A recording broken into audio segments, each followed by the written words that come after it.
Hey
everyone, I'm Gwen Callahan. I'm the co-director of the HP Lovecraft Film Festival, and this is the Q&A for the Shorts of Madness. Yay!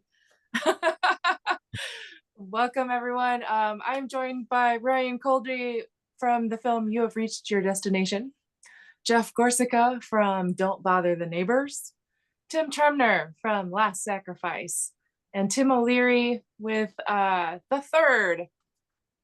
Hi, everyone. Thanks for coming. Thanks for joining us. Hey, thank you for having me. Oh, yeah. Thanks Hello. for having us. Thank you. And here's Brian. Oh. How's it going? The elusive Brian. He's been like the Wizard of Oz all day, like behind the scenes. And I've only done one other Q&A. Let's see. Gwen has carried all of them so far. So I figure since it was the last one, it was my last chance to sort of get in here and talk to some people. Yeah. So as you already know, Shorts of Madness, we kind of save all of the funniest, grossest, just like most bonkers films for the end of the festival, since we've been feeding everybody just hours and hours and hours of existential dread and cosmic horror, and some heavy things and some levity here and there. But to end the festival, we want everyone to kind of leave feeling good about the world again. So thank you for making cosmic horror films that are have some levity and and comedy and humor and sort of a little we can laugh at ourselves a little bit with them, so that's really fun. Ryan, your film, You've Reached Your Destination, is just so great because that final punch drop, the punchline, It's a is punchline and a pretty drop. fun. That's a punch drop. Yeah. Counts. There's some levity to it as well. Yes, there's some levity to it. Indeed. What was I saying? I forgot now. You're saying how great it was. Flew out of my head. It's Probably so kidding. good. But I love the technology gone wrong, but then with the all kinds of supernatural wackiness happening. Well, It's really fun. it could just be a gag with the balloons and the dropping, but it also has its fair share of weird with the the little girl with no eyes. What was the idea there? How did that come about and enter what is sort of otherwise a very, very simple film? Like how did the girl with no eyes enter it? Or Yeah. the whole idea of it actually was stemmed from some graffiti that I saw, that a friend took a picture of locally, and it was just weird, creepy, simple outline of some eye, like some girl with eyes, but very like kind of hidden eyes, holding a bunch of balloons, and it just creeped me the hell out. So I saved the picture for a few months, and I was still thinking about it like 4 months later. I was like, okay, we've got some stuff here. So it just kind of spawned from that. And then if I think about it, there's probably some inspiration from Junji Ito's story, The Hanging Balloons, and maybe Stephen King's Levitation. But also just a healthy fear of like AI and smartphone tech, I think, as well. So, and also my neighbors live next door, and I cast both my neighbors, like him and his daughter. And it's like, so I like Zoe, she's great. So I worked with my neighbors for that. So we had some fun. That was her? Yeah. Just speaking of like, no, don't bother the neighbors, which I feel like, Jeff, was that yours? That was mine. Yeah. I'm trying not to bother my neighbors right now. Because they were the start. Everyone can relate to that story. Exactly. Yes. But originally just the graffiti, and then it just grew from there. So do you yourself live in Westlake? No, I didn't give my actual address or anything. No. But we did drop them in front of where I live, because we have access to it and it was cheap, so we just used that. But no, Westlake is nearby, but not quite. Okay. I wanted to comment that the blood looked really good. I mean, we dropped him up from really high. Yeah. So like there's going to be some. But no, we had one of the few things, because short films, we find ways to save money. One of the few things we spent the money on for this was our prosthetics and makeup. So we had a pal of ours, Natalia Pozzo, come in and did a bang up job with like the blood and the gore and the prosthetics on Greg's head. So we had a lot of fun with that. It was a case where like the prosthetics, it was the first time I've worked with prosthetics where up close, not a camera, just me looking like from this far away, I couldn't see the seam lines. I was just like, oh sweet, thank you for this. I can't wait to kill him. So this will be good. Yeah, nice. I think that's a common sentiment with actors. Yeah. Who doesn't want to die a horrible death on camera? I actually don't know who doesn't. Isn't that like one of the bucket or the check boxes, like died in a film, like had an epic death scene in a film? On camera. Not a snuff film, but any other kind of. No, not one of those films. So don't speaking of not bothering the neighbors, Jeff, and don't bother the neighbors. You start out with a very relatable situation where a guy's just kind of doing his daily martial arts affirmation workout, and keeps hearing the elephants stomping upstairs. Yes. Like, was this film inspired by true events, and how does the martial arts come into it? Yeah. So we purposely tried to set this during like about maybe a year and a half into the pandemic, when everyone was like going online to learn new exercise techniques that they can do at home, or watching YouTube gurus. that are teaching you how to find inner peace and stuff like that. So that very much came from my own life when I was locked down trying to figure out how to exercise in my apartment. And I also had loud neighbors. And a very personal existential dread that I had was going upstairs to talk to them. Because as soon as you talk to them, it's never normal again. So it's like it's opening Pandora's box. But so it like leaned into like a theme of cosmic horror there, where once you look into the abyss, it's changed you forever. But I loved how mundane it was. I think that silliness really worked in our favor for this film. And as far as the martial arts thing, with our team, which is Girl Soup, that's the name of our creative team. Sometimes we like to just set goals for ourselves, and we were like, we really want to try a fight scene in this movie, so we just like set that goal for ourselves. But that helped us then. We then kind of worked backwards. Well, how can we have a fight scene? Well, maybe if we establish our guy as a martial artist practicing on YouTube, then like it makes sense that there'd be this great fight scene. So that's how that kind of like came to be, by just simply setting a goal of we want to have a fight scene. Nice. And is it Raimondo that Raimondo? Raymond, art- yes. Raymond. Yeah, Raymond. Yeah. Is he so he's the martial arts guru, but did he also choreograph the fight scenes? He is the lead. So the guru was actually an old professor of mine from school who was my movement teacher. But Raymond, who's the lead, actually is a Muay Thai teacher, and at one point owned a gym in his hometown. I don't think he owns it anymore, but he is very much an accomplished martial artist, and then was able to take, like, I actually gave some notes for the fight too. Like I said, I want the third guy to come up and bite our our hero, and he like implemented that. So it was really cool to like see like my brainstorm of beats for a fight scene implemented by someone who like actually does martial arts. That was pretty cool. There's that really cool moment where they're having the fight and you're sort of seeing fists flying and things, but then when it goes into slow-mo and it dawns on you that, oh, this is like happening.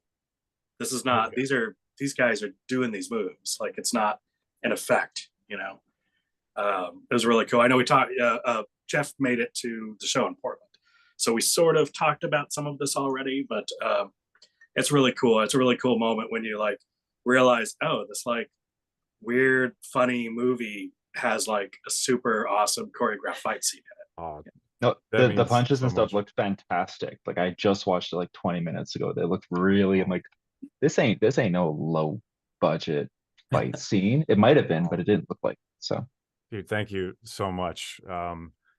I wish that Michael could have been here. I know that he was trying to join at one point. So he was who was on camera for this. And it was so funny. I think we did probably about 7 or 8 full rounds of the fight. And Michael was just on with the gimbal and the camera, capturing these great angles. And I think it was after the third fight, I like walked up to him and I was like, Michael, this looks amazing. Like, it's like these punches look like they're hitting. He's like, I'm in the flow state, man. Let's just do another one. Just like so it was, I just thought that was so funny. I think just the energy of everyone on set wanting it to be exciting and cool and wanting it to work just like allowed us all to do our best work on that day, which was really cool. Hilarious film, right? And then the weird intrusion of the pink tentacle. Oh yes. Into all of that. What was the concept there? Like what were you going for with the pink inflatable tentacle? I totally wore my Stuart Gordon influences on my sleeve. I've loved him for years. The first time I like was exposed to him was actually in a college class. It was a cult films class. So he's being taught in colleges now, which I think is amazing. But I saw Reanimator back then, and then I sought out like all his films, and From Beyond and Dagon stuck out to me. And I think that is where, when I was like, what is the ultimate horror that could be brought into the world? I was like, it's got to be a tentacle, and we have to use pink lighting. It's just, that's what it has to be. And that's my nod and little love letter to Stuart Gordon there. Now, did you film with pink lights, or Or was that a post-processing kind of thing? That was all pink lighting on the day. So when we were in there, it was the most brutal pink lighting you could imagine. It was actually beautiful, like to be in that space. We fogged up the whole space. And yeah, again, that was also Michael's lighting. He just absolutely crushed it with the lighting for our fight scene. It's so rad. Yeah, thank you. Well, here, Tim Trebner. Long time no see, sir. It's been a bit. It's good to see. It's really good to see you. Yeah, same, that, same. Because that was pre-pandemic, right? When you came out to Yeah. I think it was 2019 where we were out at the Portland Fest. And again, just to, say that is still one of our favorite fest experiences that we've had. We had so much fun. Out there. And I love that we're able to make it to 2 screenings, and the Q&A at one was an audience that was very cool with us taking a silly take on a beloved Lovecraft story, and the second audience was less excited about that kind of take. But no, again, it was a great experience. And I mean, you play with the source material, and you have to expect certain results. But Tim's previous film was called The Pickman Model. Right? Is that can people watch that somewhere now? Yeah. We are that one's you can watch through Alter's YouTube channel. So it's available on YouTube. You can see our I think fairly respectful but also fairly silly take on my favorite of Lovecraft's original stories, personally. But yeah, we make it into an art tutorial. Things go not well, but yeah, we had fun with that. So for this film, you decided to go puppets. Yeah, hand puppets specifically, right? Yes. What was the thought process there? Why puppets and why hand puppets? Sure. So kind of just a little bit of background. The year that we ran we had the Pickman model at festivals. At a festival out in Ohio, I met a stop motion animator who did very well. This like horrifying little cat stop motion that was just so well done. And I got to know them, and they also made puppets. And I said, in the way that you do, oh yeah, one day we'll get together, we'll make something. Your puppets are cool. I want to do something. So then in 2020, it was kind of hard to make a movie with people for reasons. But what reasons? I'm not following. There's stuff in the world, I don't know. Again, maybe you're not in social media, but but so I wanted to make something, and I didn't, want to do something that was potentially hazardous. So I commissioned them to make me a couple of puppets. And we made I made basically on my own with an iPhone, a dumb little sitcom with basically these 2 horrifying puppets, but they're just roommates, and they're having like roommate problems. So then like every year I've done one of these weird puppet shorts, and I think they're getting slightly better. But so yeah, this one we've every time I add one more person to the cast and crew. So this time we had 3 people.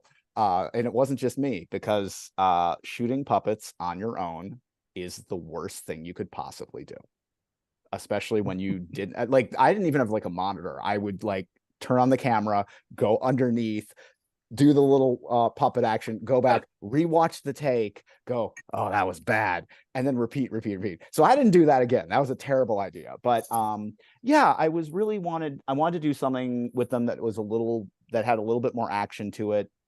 I may have been watching a lot of early Tsukamoto films because I wanted something that was sort of, I'm like, okay, what's sort of actiony, but I don't know anyone who can do like fight choreography to make it look as good as yours. But what is grimy and has a lot of movement to it, to the film. So I wanted to do something that way. And so Jeff, my very talented, able to do a lot with little cinematographer, And I feel like we all just have to give props to the people who like man the camera and can like make things look good, because it's like, you have the idea and then you're like, okay, here's what I want you to do and make it look good, like much better than the money we have. Okay, thanks. And yeah, I think mad respect there to what he was able to do with very little. But yeah, we wanted to do something. I wanted to do something that was a little grosser than I've normally done.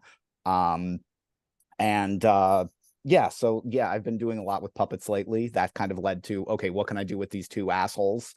Because they're the same puppets every time. Like I pulled them out of the box when I got them, went, this is the voice for him, this is the voice for him, boom. And then like at this point now I've made 3 films where they basically are the same people, just with varying levels of hazard. I guess initially they were just jerks, and then they accidentally killed me. And then in this one, they're just malicious. So I think the escalation is going to get worse at this point. But I don't know. We'll see. We'll see. I mean, they will until they fall apart. I'm going to continue to cast them in things. But yeah, we had fun. We had fun with that. I love diving into cosmic horror.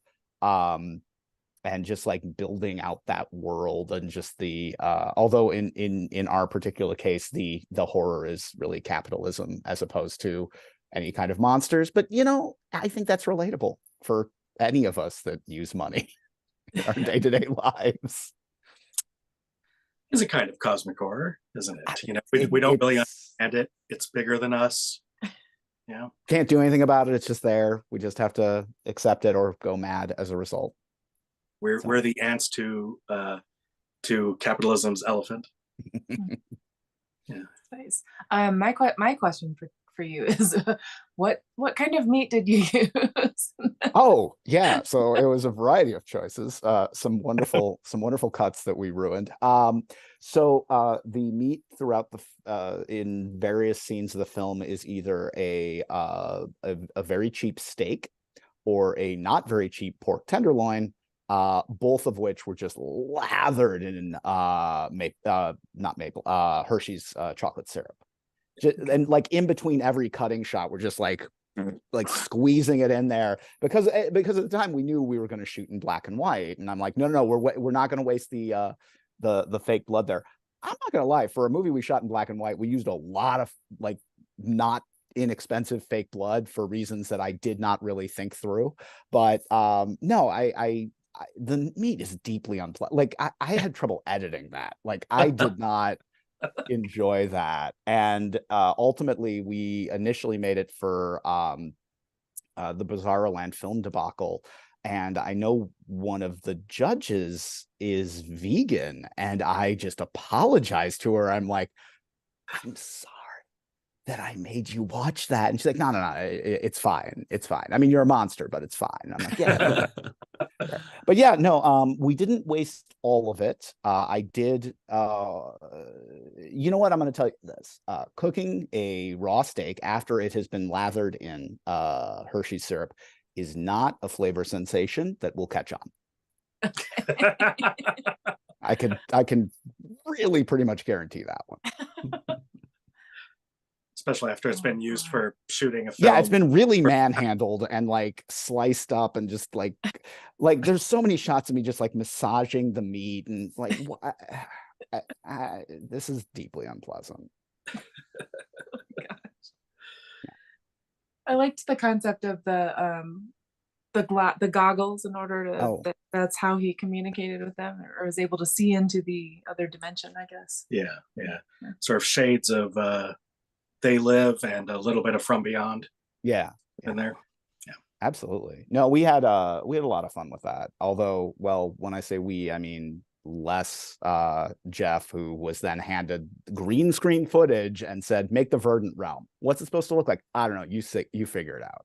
So that's actually a dying Atari that is in the background. Like he recorded a broken Atari game system that was just freaking out, and then fiddled with it, and that's what you're seeing layered on itself in the verdant realm, which again is not as green as the name would imply. Where'd the original yeah, so we talked about where the puppets came from, but what was the original idea for having this sort of is this the first time that the puppets live in another realm? Yeah, yeah, no, normally they're just like here. Like they're in my apartment in the first one, and in the second one they're terrible customer service representatives at a poison control Zoom call, basically, and they're just incompetent at their job. You know, I wanted to do something where I mean it's I guess the allegory is not that thinly veiled, but I wanted to give them, I guess, a sense of otherness, you know, as kind of this higher level entity. And the way that works, at least in my mind, was like, oh, they're in another world, they're above or something along those lines. But I just love, like, again, I love From Beyond. I love the idea of these like worlds just slightly behind, you know, what you can see, and kind of building it with the, you know, kind of color black and white distinction we thought was fun. And yeah, those goggles were a hell of a find at I think I got them at like an army surplus store, like an army and science surplus store, because I mean, where else are you going to get your weird looking whatnot? Well, let's move to Tim O'Leary, and Yes. with your film The Third, also very, very funny. Thank And you. there's kind of a turn. There's the come on of like, oh, these guys have invited like a twink over to have a threesome, and then nope, he's actually what, a 300+ year old necromancer. Necromancer. Yeah. As most twinks are, actually. Little FYI. Yeah. Oh, okay. Yeah. It's a little secret of the gay community. We don't like to I know. let that get out too much. But yeah, I know most you're of gonna get them. in Yeah, I'm gonna get in trouble. The you know, when you get a little ways into it, I think our audience at least recognizes that there's going to be another joke, but they like, I've seen it now with 3 audiences, and none of them really understood. Like, you could see them going like, what's the other shoe that's gonna drop, like what's it gonna be, you know, because they knew it wasn't, they knew that we weren't showing them a film, you know, about a threesome, you know. Right. They knew that that's not what it was, but they didn't know what it was. And I think some of them remembered your film Demon Hunter that we showed a couple of years ago, 2021. I think it was 21. Yeah, I think it was 2 years ago. Yeah. Which everyone really enjoyed, and that got huge laughs. Huge Oh, laughs. good. Thank you. That's awesome. And this one as well. I think you know, the first real bit. Well, the performers are amazing, and they're very, very funny throughout. Agreed. So we just talk a little bit about, how did you find those guys? Do you just know those guys, or were they? Yeah. So the couple, Tim Christian and Eric Toms, I knew both of them just from working in LA. I also knew Zach, but what I was going to say about them is that I know Tim Christian is he was like the guy that was sort of like more into the idea and more pushing the idea of which was not actually a threesome, spoiler. But he's very good at playing very straight-laced on camera. And then Eric Toms is who is playing his husband, is such a funny comedian, and I've known him for a long time. And then so I asked them to do just like a table read of it, and I was thinking, well, they're not really the same age, so I wasn't sure if that would work, but I just wanted to hear it out loud. And then when I heard the table read, I was like, God, these guys are really good. They have actually like really good chemistry. They have a good like sort of odd couple kind of chemistry. And then the not really younger man, Zach, is a really good friend of mine. I've been friends with him for 10 years, and I had the most like awkward phone call with him where I was like, I wrote this part. I feel like you would be really good in it. Caveat, fully naked. And he was like, sure. I was like, really? And he's like, yeah, it's fine. He's like, okay. He's like, I look amazing naked. I was like, oh, that's weird, but okay, cool. Yeah. All right. It's a strange thing to say to your friend, but yeah. But so yeah, so that was the casting. Casting was the easiest part of making that film, believe it or not. And usually it's quite the opposite. So yeah. They all have really great chemistry, and I think the first, did you say his name is Zach? Is that what you said? Zach is the young guy. Yeah, Zach Cannon, Yeah. great actor, by the way. He's legitimately a good actor beyond just doing my blood and naked dudes schlocky horror. He's trained for a long time.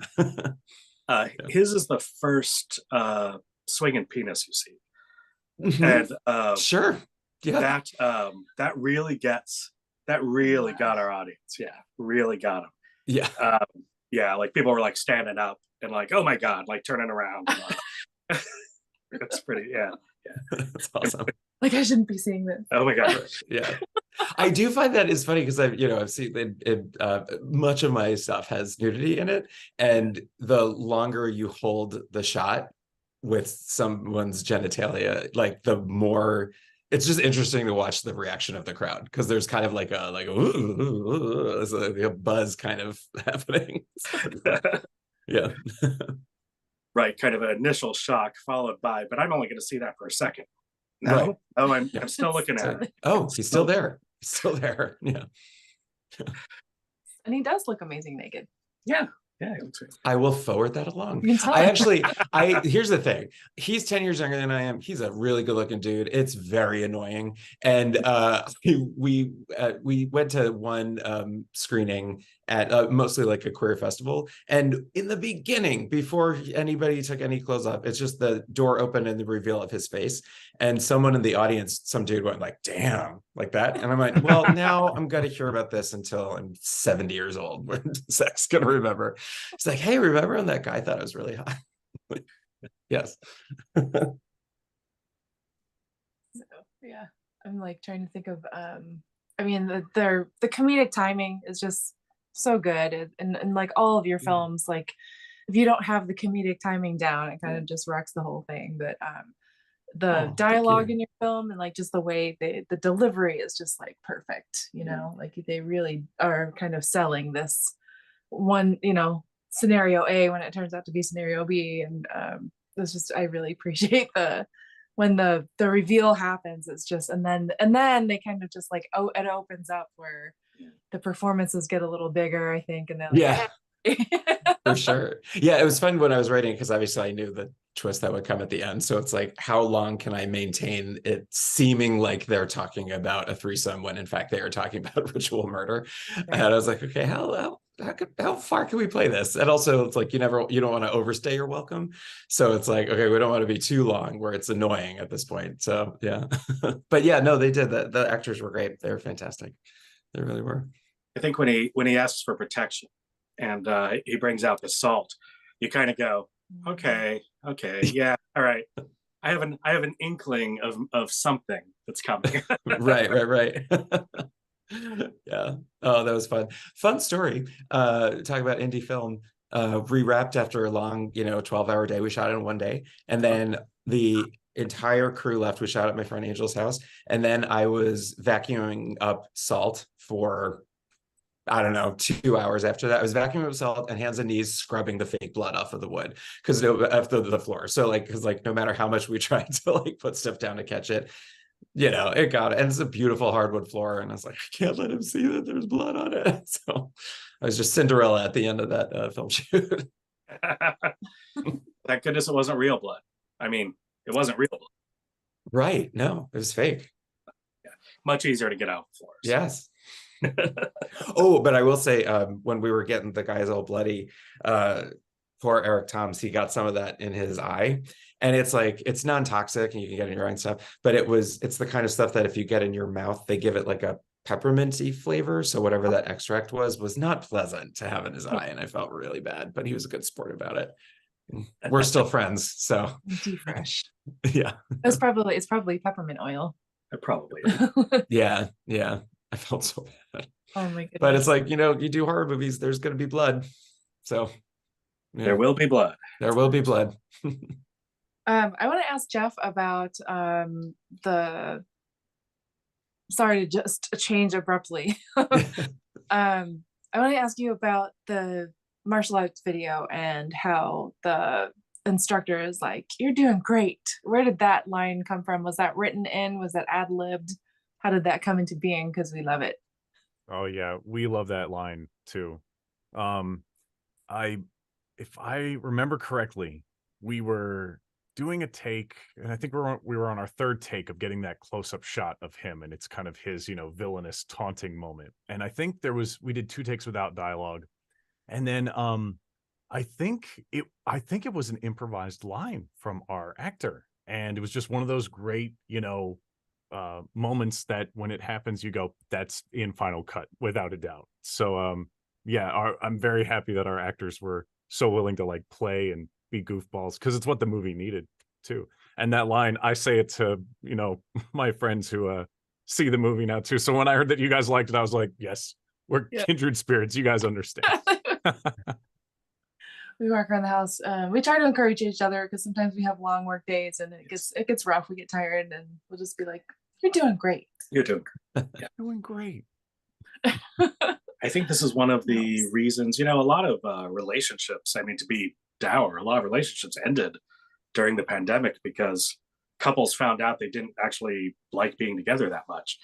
And but we've been working together now for I mean, we've been married for over 20 years. We've been working together for nearly that long. More than like 21 years. Yeah. 21 years.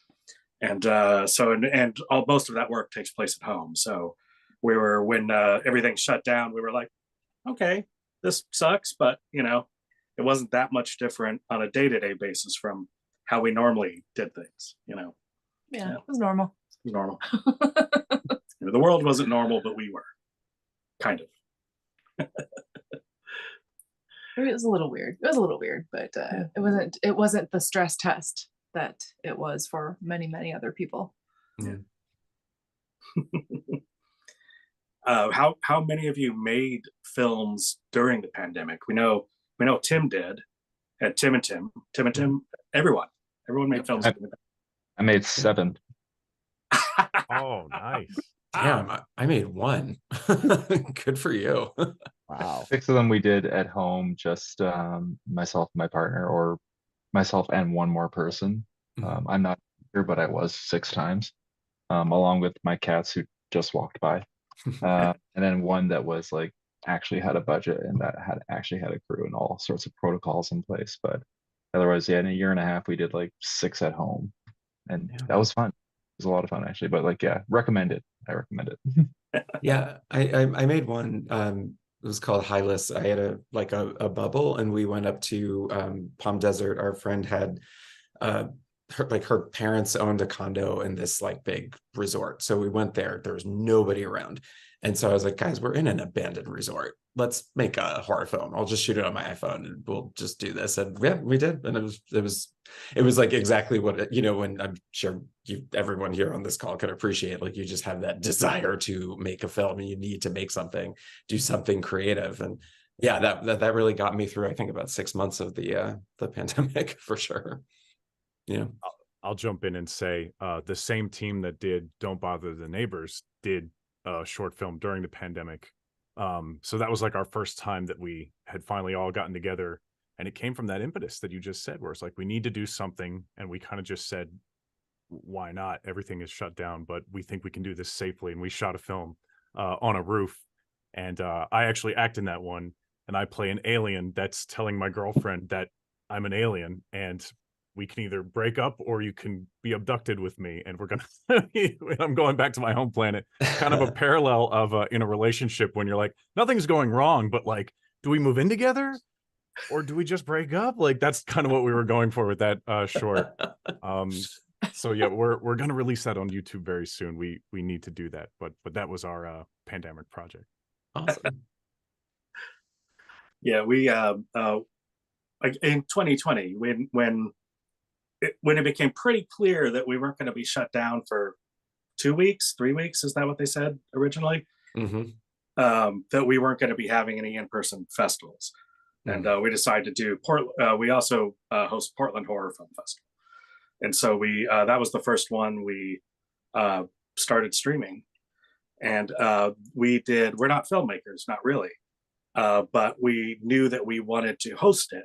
So we filmed introductions and usually the day of. And the original idea was a little bit crazy, just like everybody was at the beginning of that We went, no, we'll film the introductions in the morning, and that way we'll be wearing the same clothes when we do the live Q&As, right? Like that couldn't just be true anyway.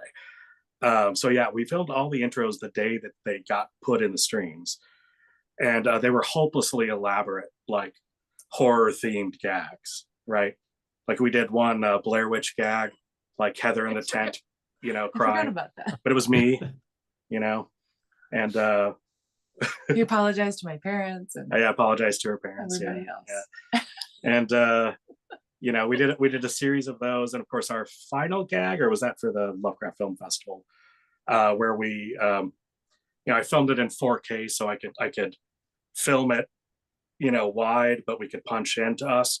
So at the end, when I edited it, I could pull out to show that we weren't wearing any pants. But the whole time I was wearing a 3-piece suit. You know, I was wearing like, you know, shirt and tie and vest and a coat. No We pants. pull out, but there were, you know, I'm not wearing any pants, it's just shirt tails.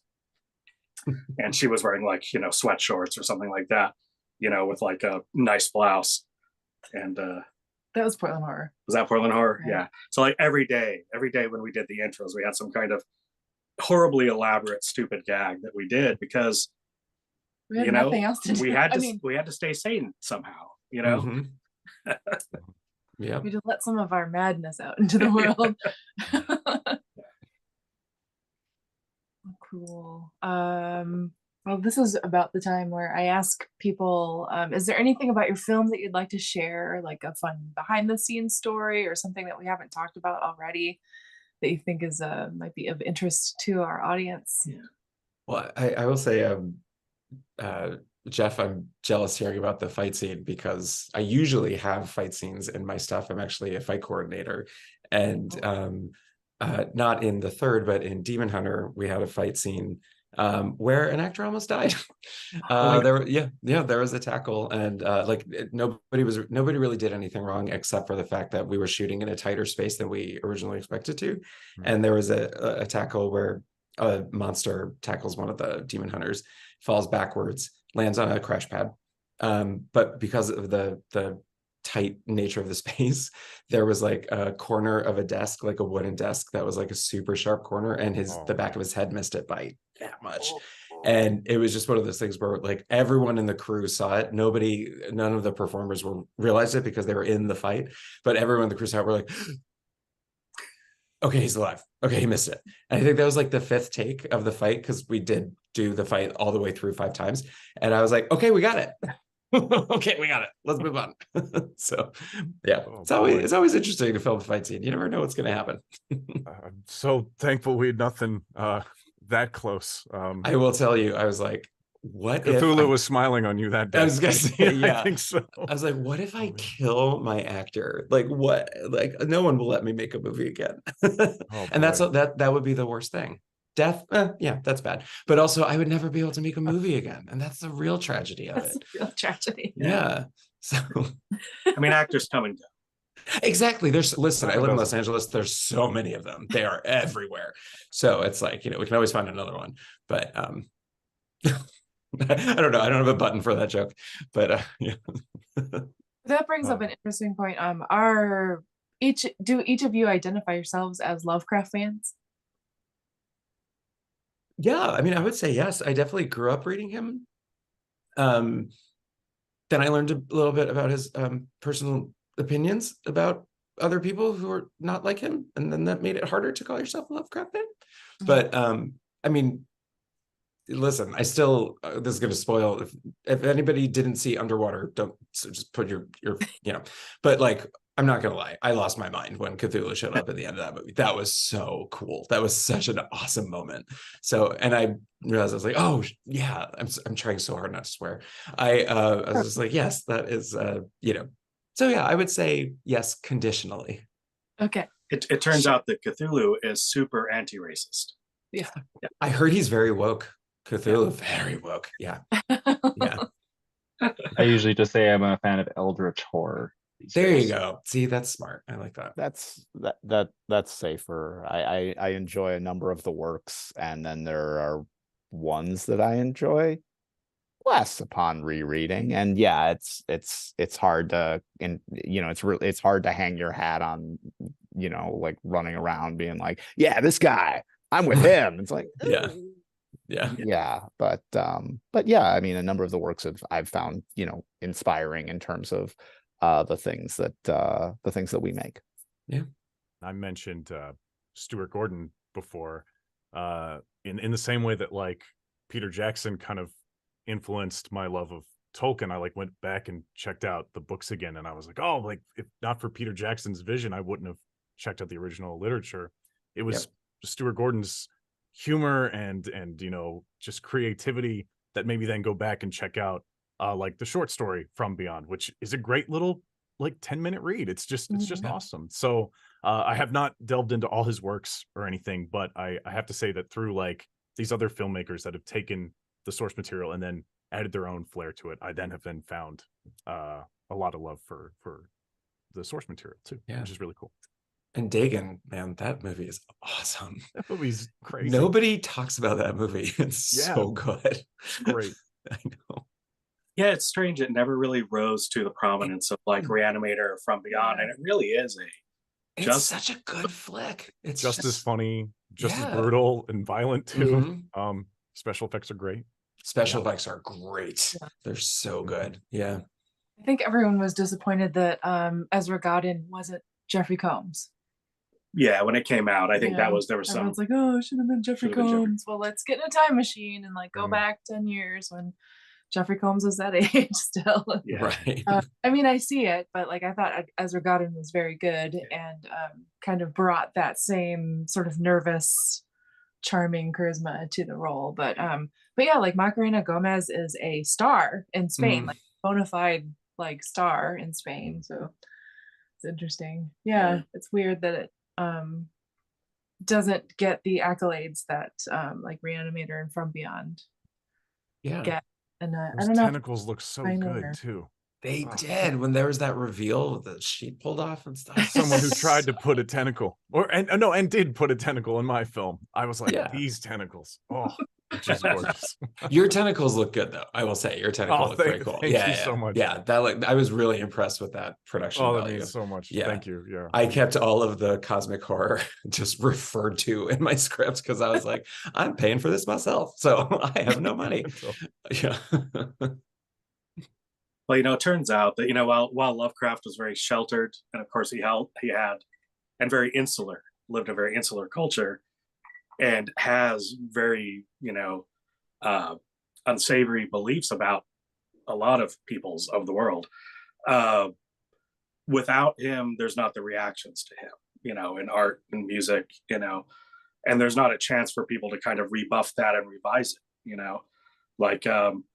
I'm not sure I would like to see a film version of the horror Red Hook, but I would very much like to see a film version of The Ballad of Black Tom by Victor LaValle, which is fully a reaction to that story, and it's because of the regrettable source material that we have some number of brilliant works that kind of sprouted out of it, so it's a mixed bag, right, being a Lovecraft fan. Well, I always say it's like you want to separate the art from the artist, but it's way easier to do that when the artist is dead. You know what I mean? Like anything you do in terms of buying content that's based on his work, he's not benefiting from it because he's dead. It's a little different than if somebody wanted to, write a book about a boy wizard who, has 7 years of adventure in a special school and has turned out to be a terrible person and is alive. Then it's like, that's a little bit of a different, different bag, I guess. Like, fuck yeah. Yeah. And it sours the whole pot, right? It sours your whole fandom. Sours the whole Potter. Right. What's that? Sours the whole Potter. Hey yo, there you go. Hey, sorry. Yeah. I'll leave. We should wrap up. We should probably wrap up and let some of you guys go. You're in. I think we're in the most, or Ryan and I guess Tim O'Leary, you're in LA too, right? I'm in LA, yeah. But everybody else is suffering for sleep, I'm sure. Central time, Eastern time. Oh, Oh yeah, it's late for you guys. Jeez. it's the So worth perfect it, time for though. cosmic Very happy to be here. Good. It's the cosmic witching hour. cosmic horror is I've never seen what 4 a.m. actually looks like. So Yes. Nothing good happens after 4 Right. a.m. Well, why don't we go around and tell our viewers, our audience, where they can stay in touch with you guys, social media, or your website, and if you have any other little tidbits to share about your films, your filmmaking process, or something you're looking for. Maybe you're looking for DPs or actors or something like that. Go ahead and let loose with that too. Yeah. So maybe let's start with Ryan.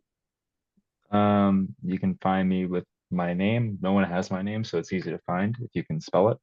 I mainly use Instagram because I'm a 40-year-old white guy, so no TikTok for me. Right now, the You Have Reached Your Destination is kind of hopefully early on in its festival run, so hopefully it has a little more juice left in the engine for it. Otherwise, everything else I've done, those aforementioned 7 shorts plus like 8 others, are all on my YouTube. An old feature film that's not horror at all. And yeah, I don't necessarily know what I'm looking for. We're in Canada, so there's not too much a lot of my American compatriots I can really do for y'all because you're all set up already. But I don't know, it'd be nice to work with some good special effects at some point. Also, Tim, you're talking puppets. I know some of the best puppeteers in North America by virtue of my partner, who is a high-level puppeteer on television. So if you need puppeteer stuff, talk to me. But we're in Canada, so but You either know way, what? I'm always happy to reach out. I'm always happy to talk puppets. I feel like my filmmaking is just veering more and more into puppets as I get older. it's so ridiculous. When you were telling me about like the monitors and stuff, like I'm having like because I've set up stuff with them as well. I'm just like, my dude, I can help you, or like they can help you better than I could actually. But no, I mean, I hope to see you guys in person at some point because thank you for programming us. It's been such a treat to like see just the descriptions of like the programming blog. Like, here's the craziest, wildest, stupidest stuff you've ever seen. I'm like, yes, thank you for having this. Thank you. But otherwise, yeah. If you can spell my last name, you can find me. Awesome. And Jeff. Yeah, I also am on Instagram. Please give me a follow. You can see some of my personal work there. I'm an actor, and I love to put all my stuff there and just goofy videos there too.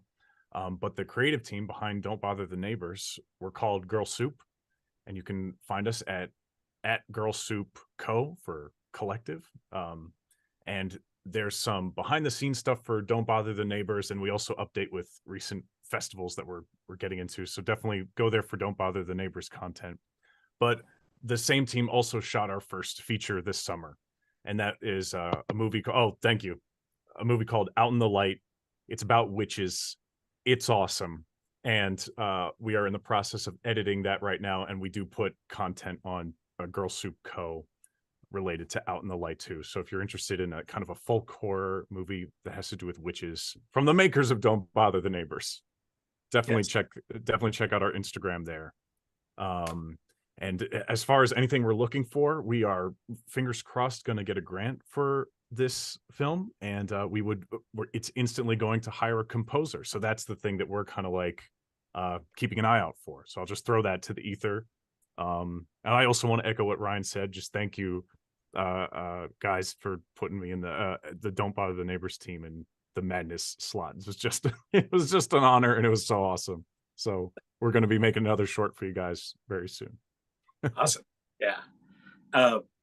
Do keep in mind that I don't know when you think your feature will be done, but we do also run Portland Horror Film Festival, which is a much general, a dozen things. We're looking kind of for all genres, including folk horror. In fact, we always try to promote folk horror. Absolutely. We're very tentatively looking at August of next year. So yeah, that's probably too late for this year. Well, the Portland Horror takes place in June. But. Yeah. Okay. So maybe it'll be one more for that one. But yeah. Cool. And Tim Tremner? Oh, yeah. If people want to find me, they can find me. Again, I don't think anyone else has this name. But I'm at as another 40-year-old white guy. Instagram is probably the best way to find me. Tea Time Films at Instagram, or just again look up my very particular name and you'll find me. Yeah, I don't know what we're doing next. Well, no, I do. We're building sets right now for something a little bit bigger that's actually going to have real humans in it and some more puppets. And I think, and hopefully, you know, fingers crossed, we'll be having something real weird. Hopefully for this fest next time around. Here's hoping. It's going to be strange. It's a weird little script we're working on that's going to be. Someone asked me what's it about, and I told them it's a meditation on grief, and then they kind of stared at me, and then I went into more details, and like, no, that sounds more like you. So it'll be interesting, but yeah, and again, just to kind of echo the same sentiments, thank you for putting Last Sacrifice in with these wild films.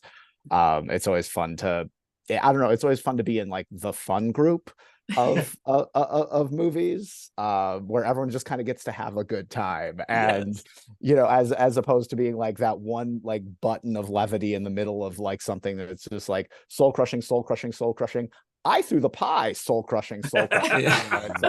But yeah, no, this is great. And yeah, if folks are interested in seeing Last Sacrifice again, we're probably going to be hopefully kind of, we're midway through festivals, so hopefully it'll make a little it'll see a little bit more play before we get it online, and let the world at large enjoy the Verdant Realm. So yeah. Awesome. I will say, as a 52-year-old white man, I do not understand Instagram. That's valid. That's I'm fair. always like, we need a 20-year-old to come and show us how to use it. So it's just pictures, is it? And Tim O'Leary. Yes. I wish I could, you know, be outside of the box, but also as a 40-year-old white guy, I'm also on Instagram. But you can find me on all the socials, Tim O'Leary Online. You can also see my website at timolearyonline.com, where you can see the first episode of Demon Hunter. You can see the third, all of these films that have been at Lovecraft. And I just want to thank you guys again. This was such a cool opportunity. It's really fucking awesome to like be making queer shit that is somehow embraced by the horror community, which is why I fucking love the horror community. It's like it's just, for a community that enjoys beheadings and eviscerations, lovely people, really sweethearts. And but yeah, my husband Robert Rice and I, we have a production company called Murder and Gay Stuff, and we mostly deal with supernatural horror. And we are filming a series in the new year called Scratch, about a house that is haunted by a eldritch horror that manifests as a hand, much like Thing from Addams Family, but with a little sharper talons. So yeah, that's what's next. Awesome. Yeah, it's the horror community, for as long as I've known it, embraces all. Yeah. Those science fiction guys suck, though. You can't trust them. Oh, No, that's a shady bunch. Yeah, the sci-fi dudes. Hate everybody. Kidding. Yeah, no. But no, I think that, you know, it's funny because it's like, I think all of us who loved horror growing up, there was kind of a feeling of othering, whether you in fact were othered for any other reason or not. So that maybe that's the reason why. But yeah, I mean, I've always felt very welcomed by the horror community, which is really cool. One of my, not to extend the Q&A, but one of my greatest and slightly depressing revelations, the very first time we attended. So our friend Daniel Migliori founded the HP Lovecraft Film Festival. We started attending as t-shirt vendors. We make and sell t-shirts. Get out. Yeah, so we're just in the theater selling our t-shirts. And over the course of the weekend, we built, like this one. Oh, perfect. Oh, I love it. But we, over the course of the weekend, we realized we were meeting a sort of abnormal number of Satanists. Black clothes, inverted pentagram, pins, very sophisticated folks. And, with there's a whole thing. One of them, who's a famous local here, even has like horns embedded under his subdermal implants. Oh, wow. His horns and piercings and a big long beard. And when the festival wrapped that Sunday night, one of the few places at that time still open in Portland where you could go grab a bite was called Montage. And so a bunch of people go there, even though it's nowhere near the theater. And we ended up there with her brother, and we walked in and we saw what I refer to as the table of Satanists.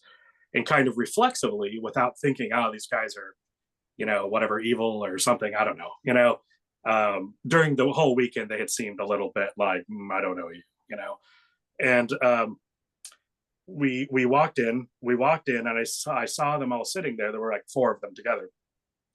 And I reflexively waved and went, oh, hey, we saw you guys at the festival. And they all turned and looked at us with these ice blue stares. And the guy that has the horns in his head, and he's bald and he's got horns. His name is Rex. He's the eyebrows. Yeah, lovely guy. Ray, the most evil looking of them all, looks over and goes, "Oh, hey guys, did you have a nice weekend?" I love that ruined my impression of Satanists forever. I think I was very, very disappointed to find out how friendly most of them actually are. That, it does seem off-brand. Yeah. It's the Christians you got to watch out for. It's true. It's true. It really Sorry, is. no. No, don't be sorry. Yeah. It's true. It's true. Well, on that note, it was lovely having y'all. Thanks for virtually coming out to the festival. And Jeff, it's great to see you again. Oh my gosh. Look what you did. Whoa. How am I doing that? Is that the first time you've ever done that? Yeah. Interesting. Doesn't work for me. Does it work for everyone? Everyone try I it. think so. What the? How did you do that? Oh. How come I'm not getting it? What I don't is know. you have to just Skills. shape?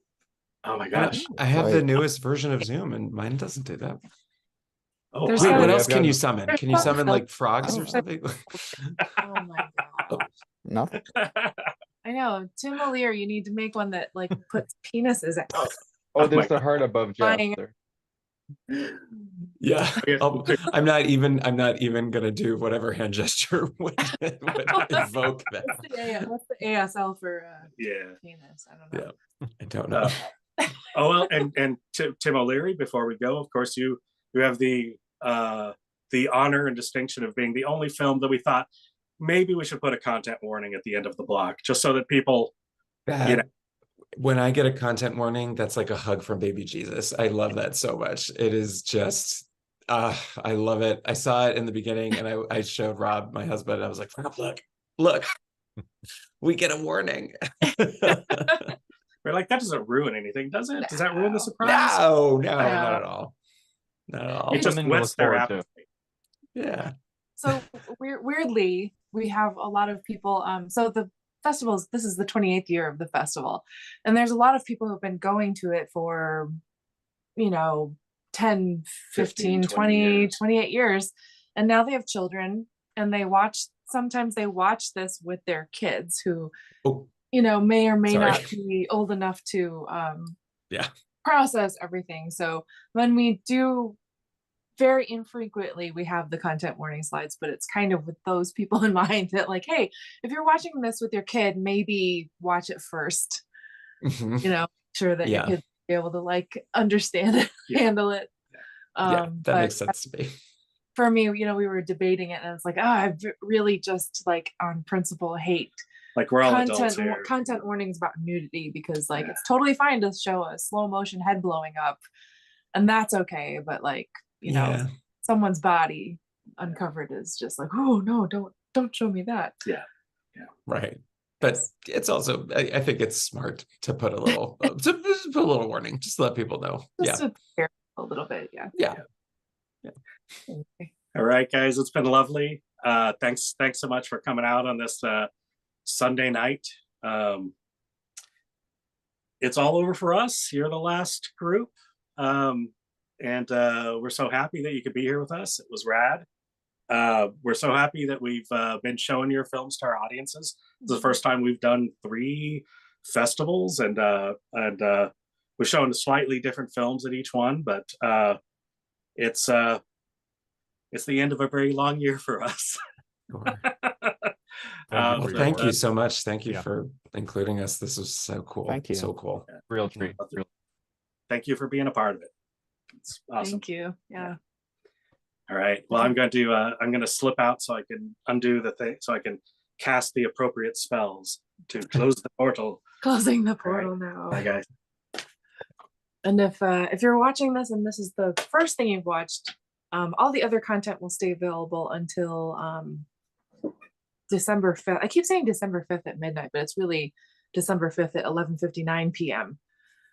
So you have all day Monday and all day Tuesday to catch up on anything you missed or that you didn't have time to watch over the weekend.